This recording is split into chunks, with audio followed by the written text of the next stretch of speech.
56व्या इफ्फीच्या सांगता सोहळ्यात ज्येष्ठ अभिनेता रजनीकांत यांना चित्रपटसृष्टीत यशस्वी अर्धशतकी कारकीर्द पूर्ण केल्याबद्दल सन्मानित करण्यात आलं. तब्बल 50 वर्ष नायकाची भूमिका करत लोकप्रिय राहणारे ते जगातले एकमेव अभिनेता आहेत. या सन्मानाबद्दल रजनीकांत यांनी केंद्र सरकारचे आभार मानले. 100 जन्म घेतले तरीही आपल्याला अभिनेता व्हायला आवडेल, रजनीकांतच व्हायला आवडेल असं ते म्हणाले.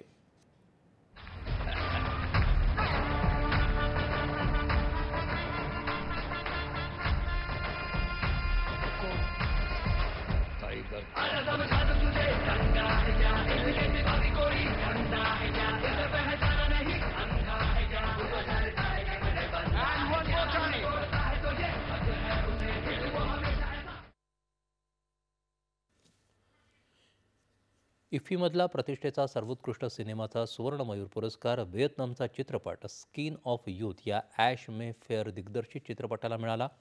तर दुसऱ्या क्रमांकाचा रौप्य मयूर पुरस्कार संतोष डावकर यांच्या गोंधळ या मराठी चित्रपटाला सर्वोत्कृष्ट दिग्दर्शनासाठी प्रदान करण्यात आला. Santosh Dawkar for his film गोंधळ.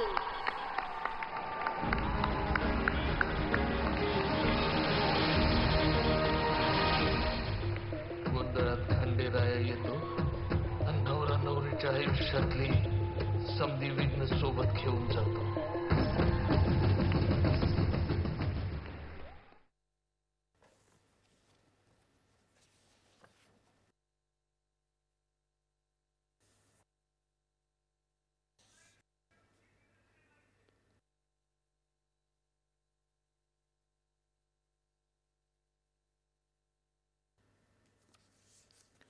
तर पदार्पणातला सर्वोत्कृष्ट चित्रपटाचा रौप्य मयूर पुरस्कार माय डॉटर्स हेअर या चित्रपटाला देण्यात आला.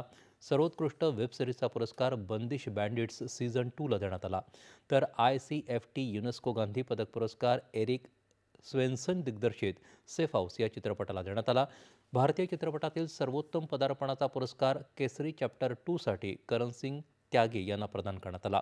परीक्षकांचा विशेष पुरस्कार अकिनोला डेव्हिस यांच्या माय फादर शॅडो या चित्रपटाला देण्यात आला. सर्वोत्कृष्ट अभिनेत्रीचा रौप्य पुरस्कार जारा सोफियाजा ऑस्टनला लिटल ट्रबल गर्ल्ससाठी, तर अभिनेत्याचा पुरस्कार उबेमार रियोस याला प्रदान करण्यात आला.